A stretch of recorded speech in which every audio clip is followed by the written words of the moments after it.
상쾌한 아침을 열어드립니다. 안녕하세요. 열린시장 상한가를 잡아라 김선영입니다. 어느덧 증시가 4일 연속 오르면서 1990선 위로 올라섰습니다. 이 가운데 눈에 띄는 점은 그동안 엔저로 많이 고전을 했었던 자동차주들이 선전을 하고 있다는 점이 아닐까 싶은데요. 그동안 엔화의 약세가 상당히 심했었죠. 96엔선 위로까지 올렸었던 엔화가 최근에는 키프로스발 유로존 위기에 대한 그런 우려감들이 많이 나타나면서 94엔선까지 떨어진 그 상황입니다. 이를 틈타서 지금 이 자동차주들이 또 힘을 내는 그 모습이 나타나고 있고요. 그리고 계절적인 성수기 효과도 기대감으로 실리고 있는 게 아닌가 싶은데요. 그동안 통상적으로 봤을 때 현대차와 기아차의 월간 수익률이 4월 달이 가장 높았습니다. 4월 달 주가는 3월 판매 실적을 반영을 하면서 주가가 오름세를 펼쳤는데요. 바로 이러한 점들이 좀 반영이 역시 지금 4월을 앞두고 되는 게 아닌가 싶습니다. 그렇다면 이 4월의 법칙이 이번에도 통할까요? 이 자동차주들이 계속적으로 힘을 내면서 주도주로서의 자리매김까지도 할 수 있을지도 한번 지켜봐야 될 것 같습니다. 자, 오늘 증시 나흘 연속의 상승세 이어갈 수 있을지를 살펴봐야 될 것 같은데요. 다만 오늘 새벽에 마감된 뉴욕 증시는 유로존 위기가 재점화되면서 약세권으로 마무리가 됐습니다. 자, 우리 증시의 움직임들 세 남자의 실전 트레이딩 전략으로 살펴보도록 하겠습니다. 열린시장 상한가를 잡아라 지금부터 출발합니다.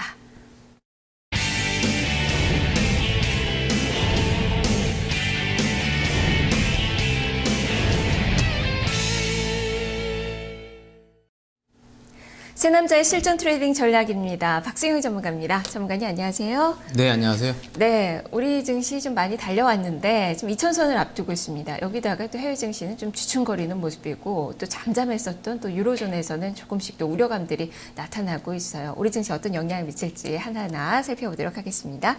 자, 오늘장 체크 포인트로 짚어보겠습니다. 세 남자의 오늘장 체크 포인트입니다. 이재호 전문가 기관 수급 체크 후 대응. 박수영 전문가 코스피 1980포인트 지지 확인, 코스닥 수급 체크. 최수창 전문가 지그재그 눌림 영역. 이렇게 세 가지 체크 포인트가 제시가 됐습니다. 이재호 전문가는 늘 이 수급 쪽을 많이 주목을 하고 있고 지금 두 전문가는 지금 차트적인 그런 측면에서 좀 이야기를 하고 있는 게 아닌가 싶은데요. 자, 박수영 전문가님. 네. 오늘은 지지선을 확인하자라는 관점이세요. 코스피는 1980선, 지금 1990선 위에서의 움직임이 나타나고 있는데 오늘 좀 밑으로 보시는 게 아닌가 싶어요. 좀 설명을 해주시죠. 네, 그 전일에는 뭐 기술적인 그 돌파를 해줘야 될 20일 이동 평균선을 일단 안착을 해놨습니다. 전일 장 초반에는 이제 뭐 북한발 리스크가 가동이 되면서 장중한 때 1970포인트대 73포인트까지 하락을 했지만 장 막판에 기관에 매수세가 유입이 되면서 결국에는 1990포인트 이상에서 안착을 해놨습니다. 무엇보다 1990포인트 안착은 뭐 추가적인 뭐 상승이 아니겠는가 이렇게 좀 예상을 해볼 수가 있을 것 같은데요. 다만 지금 시장에 있어서 외국인의 매도가 매수로 전환되지 않고 있다라는 점이 상승에 있어서의 어떤 탄력도는 좀 제한되지 않겠는가라고 보고 있는데 제 개인적인 어떤 판단을 좀 말씀을 드리자면 최근 이제 연기금이 적극적인 시장의 주도를 좀 하고 있습니다. 즉 연기금이 과거 사례를 좀 보게 되면 2008년도, 2009년도 저점권에서 보통 연기금의 매수가 바닥을 잡은, 지수의 바닥을 잡은 사례가 좀 있었는데 최근 배경에는 국내 증시가 소위 말하는 12개월 PER, 퍼가 뭐 8배에서 중반, 중초반밖에 되지 않기 때문에 이러한 점들을 미뤄서 연기금의 매수세가 좀 유입이 되는 게 아닌가라고 좀 볼 수가 있을 것 같고요. 지금 자리에서는 실질적으로 보게 되면 주봉상에 3주 연속 그 하락이 좀 진행이 좀 됐습니다.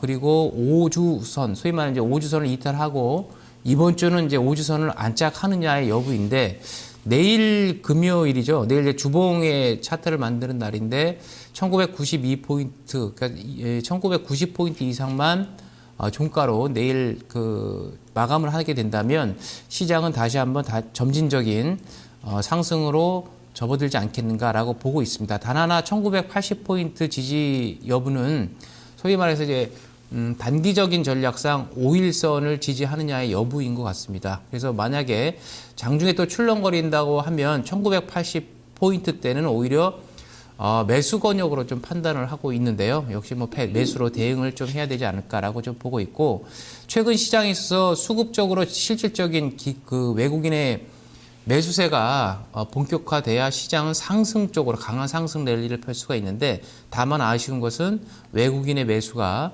적극적으로 들어오지 않는다는 것을 봤을 때는 지수가 크게 올라간다기보다는 점진적인 그 소위 말하면 이제 뭐 개걸음이라 할까요? 천천히 올라가는 그런 시장이 되지 않겠나 이렇게 볼 수가 있겠고, 만약에 이제 반등이 나온다고 한다면 1020포인트 근방까지는 뭐 상승은 단기는 아니겠습니다만 상승은 열려 있다, 이렇게 좀 판단을 해볼 수가 있지 않을까 이렇게 말씀을 드립니다. 네, 일단 1차 목표치는 2020선으로 보고 계시는 거네요. 지금 점진적인 그런 우상향의 모습이 예측이 된다라는 그 시각이신데, 어쨌든 오늘 어느 정도 쉬어가는 움직임이 나타날 수 있겠지만 그래도 2000선 위에서의 움직임을 예상하는 그런 전략이 좀 세워지고 있는데요.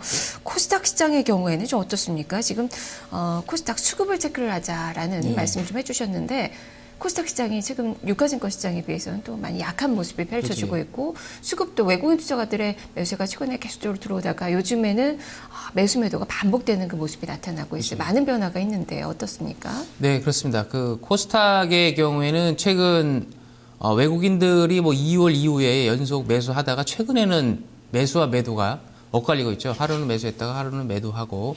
그러면 그 얘기는 무슨 얘기냐?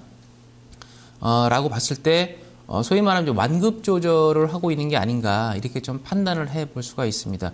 예전 같으면 과거 사례를 좀 보게 되면 고점권 권역 약 한 540포인트 코스피 지수로 40, 50 정도 오게 되면 다시 급격하게 하락한 과거 사례를 좀 볼 수가 있는데, 최근에는 고점권에서 물론 이제 그 상승, 그러니까 고점은 높이지 않고 있지만 저점 라인을 깨지 않고 지지하는 모습이 상당히 좋은 모습이 아닌가라고 좀 볼 수가 있습니다. 어제 전일 같은 경우에는 20일 이동평균선 가격대가 545포인트였는데 어제 저점 권역은 대략 보니까 545, 역시 뭐 21선을 지지로 해서 리바운딩이 나오면서 종가를 형성했거든요. 이제 21선을 하향 이탈하겠느냐의 여부가 상당히 좀 중요할 것으로 판단이 됩니다. 그 포인트대가 대략적으로 한 547포인트 요 라인이 되는데, 아마 그 그림을 보시면 그 파란 선 그 부분이 이제 그 120분봉상 60선입니다.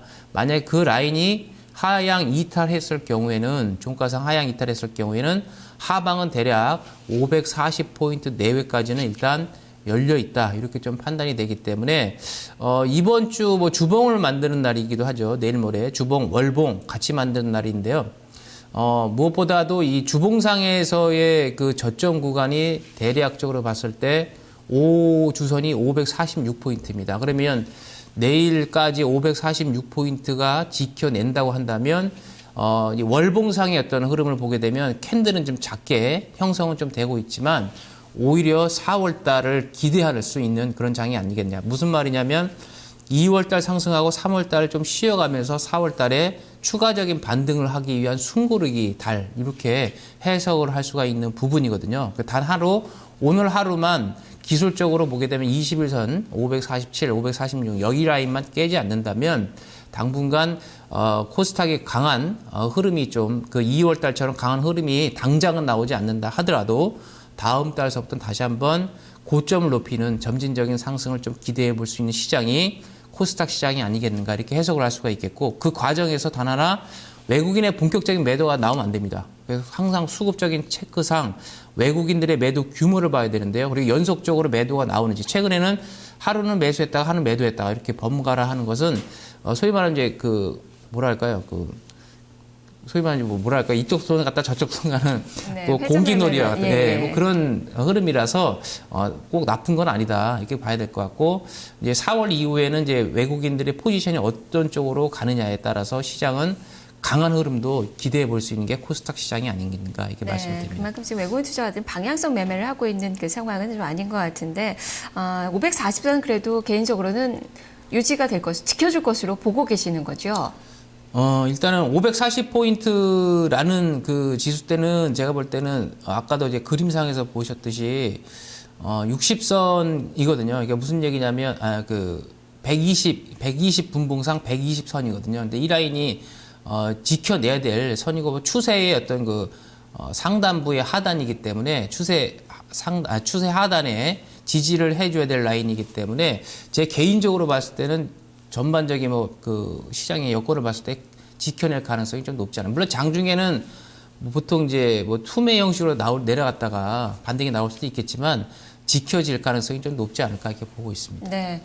그렇다면 당분간은 유가증권 시장이 강하고 코스닥 시장이 좀 쉬어가는 움직임 그리고 이렇게 동반해서 같이 양시장이 간다기보다는 다시 코스닥 시장이 살아날 때 유가증권 시장 또 주춤거리는 그런 양상을 또 예상을 하고 계시는 것 같아요. 자, 그러면 오늘 시장에 대한 또 전략 세워보도록 하겠습니다. 세 남자의 실전 트레이딩 전략입니다. 이재우 전문가 코스피 업, 코스닥 업을 예상했습니다. 낙폭과대 경기 관련주와 중소형주 중심으로 관심을 가져보자라는 시각입니다. 박수영 전문가 코스피 다운, 코스닥 다운을 예상했습니다.